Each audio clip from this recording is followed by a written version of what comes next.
আসসালামু আলাইকুম। সবার আগে বাছাই করা 10টি আন্তর্জাতিক খবর জানিয়ে দেব। প্রথমেই থাকছে শিরোনাম। তবে তার আগে অনুরোধ থাকবে ভিডিওটিতে একটি লাইক দিবেন।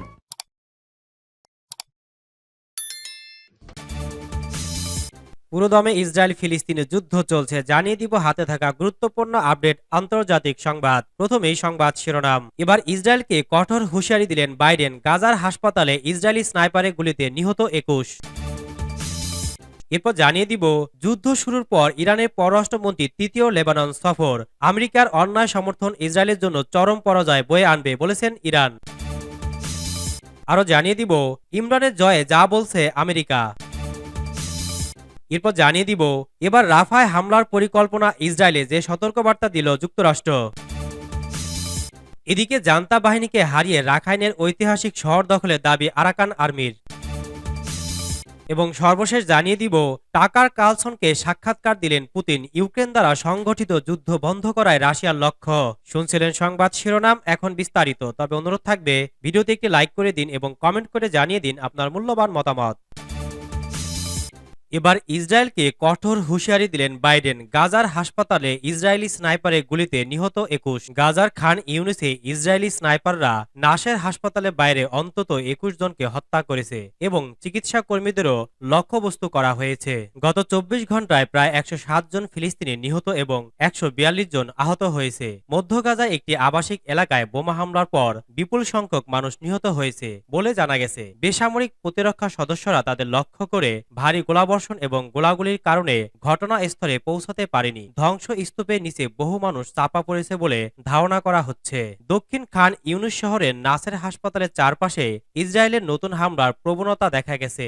ইসরায়েলি স্নাইপাররা স্বাস্থ্য কেন্দ্রের কাছাকাছি এলাকা ঘিরে রেখেছে এবং লোকজনকে গুলি করছে। এ পর্যন্ত রাস্তা থেকে 17টি লাশ উদ্ধার করা হয়েছে। হামলাকারী ড্রোন হাসপাতালের ছাদে জড়ো হওয়া একদল তরুণকেও লক্ষ্য করে গুলি করে। যোগাযোগ ব্ল্যাকআউটের কারণে তারা তাদের মোবাইল ফোনে ইন্টারনেটের জন্য সিগন্যাল পাওয়ার চেষ্টা করেছিল, যাতে তারা পরিবারের সদস্যদের সাথে যোগাযোগ করতে পারে। এদিকে ইসরায়েল আক্রমণ করলে রাফাতে একটি বিশাল ট্র্যাজেডি ঘটার আগে গাজায় যুদ্ধবিরতির আহ্বান জানাচ্ছেন জাতিসংঘের প্রধান। গাজার 23 লাখ মানুষের অর্ধেকেরও বেশি মানুষকে ইসরায়েলের সামরিক আক্রমণ থেকে সুরক্ষা সন্ধানে রাফাতে ঠেলে দেওয়া হয়েছিল।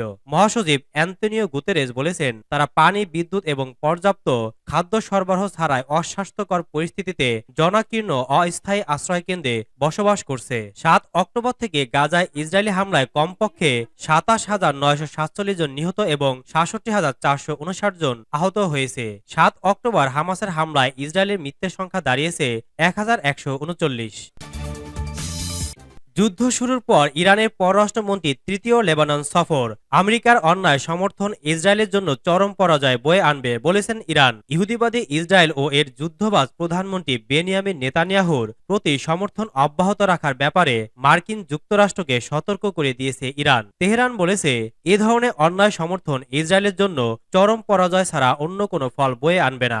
লেবানন সফররত ইরানের পররাষ্ট্রমন্ত্রী হোসেন আমির আবদুল্লাহিয়ান গতকাল শুক্রবার বৌরুতে পৌঁছে সাংবাদিকদের সঙ্গে আলাপকালে এ হুঁশিয়ারি উচ্চারণ করেন। তিনি বলেন, ইহুদিবাদী ইসরায়েল মার্কিন ও যুক্তরাষ্ট্রকে পশ্চিম এশিয়ার চলমান যুদ্ধের চোরাবালিতে ডুবিয়ে দিতে চায়। ইরানের পররাষ্ট্রমন্ত্রী বলেন, তার দেশ অক্টোবরের শুরুতে গাজা যুদ্ধ শুরু হওয়ার পর থেকে একথা বলে এসেছে যে ফিলিস্তিন সংকট সমাধানের উপযুক্ত পন্থা যুদ্ধ নয়। ইসরায়েল আগ্রাসন চালিয়ে গাজায় তার কোনো লক্ষ্য অর্জন করতে পারেনি বলে তিনি জোর দিয়ে উল্লেখ করেন। এজন্য তিনি ফিলিস্তিনি জনগণের পাশাপাশি লেবানন সহ গোটা পশ্চিম এশিয়ার প্রতিরোধ সংগঠনগুলোর অবিচলতার প্রশংসা করেন। আমির আবদুল্লাহিয়ান বলেন, লেবানন ও ফিলিস্তিনের প্রতিরোধ নেতারা চলমান যুদ্ধে কৌশলী ও বিজ্ঞচিত মনোভাব প্রদর্শন করেছেন। তিনি বলেন, আজ আমরা দেখছি বিজয়ী ফিলিস্তিনি প্রতিরোধ সংগঠনগুলো হামাসকে সামনে রেখে একটি রাজনৈতিক পরিকল্পনা উপস্থাপন করেছে। গাজাবাসীর প্রতি সংহতি প্রদর্শন করে লেবাননের হিজবুল্লাহ যোদ্ধারা যে কার্যকর ভূমিকা পালন করে যাচ্ছে তার ভূয়সী প্রশংসা করেন ইরানের পররাষ্ট্রমন্ত্রী। তিনি ফিলিস্তিন ও লেবাননের প্রতি ফ্রন্টগুলো শাহাদাতপ্রাপ্ত যোদ্ধাদের প্রতি গভীর শ্রদ্ধা জ্ঞাপন করেন। গত অক্টোবর মাসের শুরুতে গাজায় ইসরায়েলি আগ্রাসন শুরু হওয়ার পর এই নিয়ে তৃতীয়বার ইরানের পররাষ্ট্রমন্ত্রী লেবানন সফরে গেলেন। দেশের শীর্ষস্থানীয় নেতা ও কর্মকর্তাদের সঙ্গে সাক্ষাতের পর তিনি সিরিয়া সফরে যাবেন বলে কথা রয়েছে, সূত্র পার্স টুডে। ইমরানের জয়ে যা বলছে আমেরিকা, জেলে বসেই বাজিমাত করে দিয়েছেন পাকিস্তানের সাবেক প্রধানমন্ত্রী ইমরান খান। রীতিমতো চোখে আঙ্গুল দিয়ে দেখিয়ে দিয়েছেন এখনও তার জনপ্রিয়তা কতটা। নির্বাচন থেকে নিষিদ্ধ করা হলেও ভোটের ভেলকিতে আবারও প্রধানমন্ত্রী হওয়ার স্বপ্ন দেখছেন তিনি। নাটকীয়তায় মোড়ানো পাকিস্তানের এই নির্বাচন নিয়ে ব্যাপক আগ্রহ ছিল মানুষের, বিশেষ করে ইমরান খানকে কেন্দ্র করে। বিশ্ব মিডিয়ার চোখ ছিল কি ঘটতে যাচ্ছে দেশটিতে। এমনকি গোটা বিশ্বে ছড়ি ঘোরানোর আমেরিকা সেখানে কি ভূমিকা রাখে তা নিয়েও আগ্রহ ছিল অনেকের। অবশেষে নির্বাচনের পূর্ণাঙ্গ ফল ঘোষণার আগেই পাকিস্তান নিয়ে যুক্তরাষ্ট্রের অবস্থান তুলে ধরেছে মার্কিন পররাষ্ট্র দপ্তর। এক বিবৃতিতে মার্কিন পররাষ্ট্র দপ্তর জানায়, তারা এই নির্বাচন গভীরভাবে পর্যবেক্ষণ করেছে। এই নির্বাচনকে কেন্দ্র করে সহিংসতা, গণমাধ্যম কর্মীদের উপর হামলা, মানবাধিকার লঙ্ঘন, ইন্টারনেট ও মোবাইল পরিষেবা বন্ধের মতো ঘটনার নিন্দা জানায় যুক্তরাষ্ট্র। এমনকি নির্বাচনী প্রক্রিয়া যারা হস্তক্ষেপ বা জালিয়াতি করেছে তাদের বিরুদ্ধে সম্পূর্ণরূপে তদন্ত করা উচিত বলেও মন্তব্য করেছে বাইডেন প্রশাসন। তবে পাকিস্তানে পূর্ণাঙ্গ ফলাফলের পর যে দলই সরকার গঠন করবে তাদের সাথে কাজ করার কথা জানিয়েছে যুক্তরাষ্ট্র। ওয়াশিংটন বলছে, ইসলামাবাদকে বাণিজ্যিক, অর্থনৈতিক এবং বিনিয়োগে সহযোগিতা করবে তারা। এছাড়াও পাকিস্তানের গণতন্ত্র, শান্তি, উন্নয়ন এবং নিরাপত্তা নিশ্চিতেও কাজ করার কথা জানিয়েছে মার্কিন পররাষ্ট্র দপ্তর। এবার রাফায় হামলার পরিকল্পনা ইসরায়েলে, যে সতর্ক বার্তা দিল যুক্তরাষ্ট্র। ফিলিস্তিনের যুদ্ধবিধ্বস্ত ভূখণ্ড গাজায় ইসরায়েলি হামলায় নিহতের সংখ্যা দিনে দিনে বেড়েই চলেছে। বাঁচার তাগিদে রাফা শহরে ভিড় করেছেন ফিলিস্তিনিরা।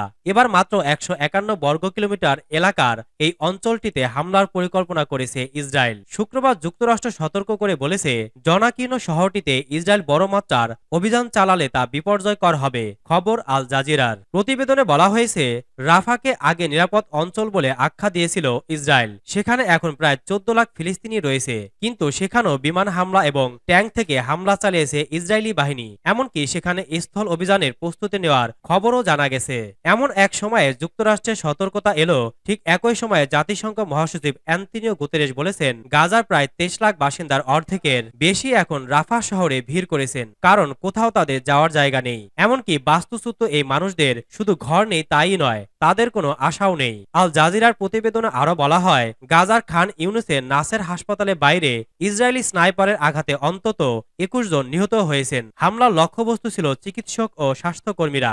এ প্রসঙ্গে জানতে চাইলে গাজার স্বাস্থ্য মন্ত্রণালয়ের মুখপাত্র আশরাফ আল কুদ্রা বলেন, গাজায় 4 মাসে বেশি সময় ধরে চলা যুদ্ধে 340 জন চিকিৎসক ও স্বাস্থ্যকর্মী নিহত হয়েছেন। গ্রেফতার করা হয়েছে 99 জনকে, আর অন্তত 123টি অ্যাম্বুলেন্স ধ্বংস করেছে ইসরায়েল। জান্তা বাহিনীকে হারিয়ে রাখাইনের ঐতিহাসিক শহর দখলের দাবি আরাকান আর্মির। মিয়ানমারের রাখাইন রাজ্যের ঐতিহাসিক শহর মোরাউক উর দখল জান্তা বাহিনীর কাছ থেকে কেড়ে নিয়েছে বিদ্রোহী গোষ্ঠী আরাকান আর্মি এ। শহরটি বাংলাদেশের কক্সবাজার জেলার সীমান্ত থেকে 100 কিলোমিটারে একটু বেশি দূরত্বে অবস্থিত। আরাকান আর্মি গতকাল শুক্রবার এক বিবৃতিতে শহরটি দখল করার দাবি করেছে। মিয়ানমারের সংবাদ মাধ্যম ইরাবতীর এক প্রতিবেদনে বলা হয়েছে, রাখাইনে মরক উ শহরটি ছিল জান্তা বাহিনীর সর্বশেষ সবচেয়ে বড় ঘাঁটি। এবার এই শহরটিরও পতন ঘটল। আরাকান আর্মি দাবি করেছে, গত বুধবার ও বৃহস্পতিবার হামলা চালিয়ে তারা জান্তা বাহিনীর 3টি নেভাল ল্যান্ডিং ক্রাফট ডুবিয়ে দিয়েছে। এছাড়া গত মাসে তারা জান্তা বাহিনীর আরও অন্তত 60টি নৌযান ডুবিয়ে দিয়েছে। বিবৃতিতে আরাকান আর্মি বলেছে, মোরাউক উ শহরের 31 পুলিশ ব্যাটালিয়নের হেডকোয়ার্টার দখলে নিয়েছে তারা। এর অর্থ হল মোরাউক উ শহরটি এখন আরাকান আর্মি দখলে। রাখাইনের স্থানীয় সংবাদ মাধ্যমগুলো জানিয়েছে, মোরাউক উ শহরের পাশাপাশি আরাকান আর্মি মিনবিয়াও ও কিয়াতকাও শহরও দখল করেছে। তবে ইরাবতী আরাকান আর্মির এই দাবির সত্যতা নিশ্চিত করতে পারেনি। তবে স্থানীয় এক রাখাইন অধিকার কর্মী ইরাবতীকে জানিয়েছে, উল্লিখিত 3টি শহর জান্তা বাহিনীর কাছ থেকে দখল নেওয়া হয়েছে। এ বিষয়টি এখনই নিশ্চিত করে বলা ঠিক হবে না। আরও সময় নিয়ে পরিস্থিতি পর্যবেক্ষণের পর বিষয়টি নিশ্চিত করা যেতে পারে। টাকার কার্লসনকে সাক্ষাৎকার দিলেন পুতিন। ইউক্রেন দ্বারা সংগঠিত যুদ্ধ বন্ধ করায় রাশিয়ার লক্ষ্য। মস্কো 2022 সালে যুদ্ধ শুরু করেনি, তবে এর লক্ষ্য হল 2014 সালে ইউক্রেনে যে যুদ্ধ শুরু করেছিল তা বন্ধ করা। রাশিয়ার প্রেসিডেন্ট ভ্লাদিমির পুতিন মার্কিন সাংবাদিক টাকার কার্লসনকে দেয়া একটি সাক্ষাৎকারে বলেছেন, পরিস্থিতি এমন পর্যায়ে পৌঁছেছিল যখন ইউক্রেনের পক্ষ ঘোষণা করেছিল, না আমরা কিছু করব না, তারাও সামরিক পদক্ষেপের প্রস্তুতি শুরু করেছিল। তারাই 2014 সালে যুদ্ধ শুরু করেছিল। আমাদের লক্ষ্য এ যুদ্ধ বন্ধ করা এবং আমরা তা করেছি। 2022 সালে এ যুদ্ধ হয়নি, এটি ছিল যুদ্ধ বন্ধ করা একটি প্রচেষ্টা, তিনি জোর দিয়ে বলেছিলেন। বৃহস্পতিবার জনপ্রিয় মার্কিন সাংবাদিক টাকার কালসনকে সাক্ষাৎকার দেন রুশ প্রেসিডেন্ট ভ্লাদিমির পুতিন, যা সাম্প্রতিক সময়ে একটি বিরল ঘটনা। প্রায় 2 বছর আগে ইউক্রেনের বিরুদ্ধে অভিযান শুরুর পর প্রথমবারের মতো কোনো মার্কিন সাংবাদিককে সাক্ষাৎকার দিলেন পুতিন। রক্ষণশীল টকশো সঞ্চালক হিসেবে পরিচিত টাকার কালসন মঙ্গলবার মস্কোতে 2 ঘন্টারও বেশি সময় ধরে এ সাক্ষাৎকার নেন। সেখানে পুতিন জানান, রাশিয়ায় তাদের লক্ষ্য অর্জনে শেষ পর্যন্ত যুদ্ধ চালিয়ে যাবে, কিন্তু পোল্যান্ড বা লাটভিয়ার মতো অন্য কোনো দেশে হামলা চালাতে তিনি আগ্রহী নন। তিনি বলেন, পশ্চিমা নেতারা এতদিনে বুঝতে পেরেছে যে রাশিয়াকে পরাজিত করা সম্ভব নয়, তাই তারা আগামীতে কি করা উচিত সেটা নিয়ে চিন্তায় আছে। আমরা তাদের সঙ্গে আলোচনার জন্য প্রস্তুত, যোগ করেন পুতিন। পুতিন আরো জানান, ওয়াল স্ট্রিট জার্নালের সাংবাদিক ইভান গেরশকোভিচকে মুক্তি দেওয়ার বিষয়ে চুক্তি হতে পারে। এ মার্কিন সাংবাদিক প্রায় 1 বছর ধরে রাশিয়ায় আটক আছেন, তার বিরুদ্ধে গুপ্তচর বৃত্তির অভিযোগ রয়েছে। এক প্রশ্নের জবাবে পুতিন জানান, শুধু যদি পোল্যান্ড রাশিয়ার উপর হামলা চালায় তাহলেও সেখানে আমরা সেনা পাঠাবো। পোল্যান্ড, লাটভিয়া বা অন্য কোনো দেশের বিষয়ে আমাদের কোনো আগ্রহ নেই।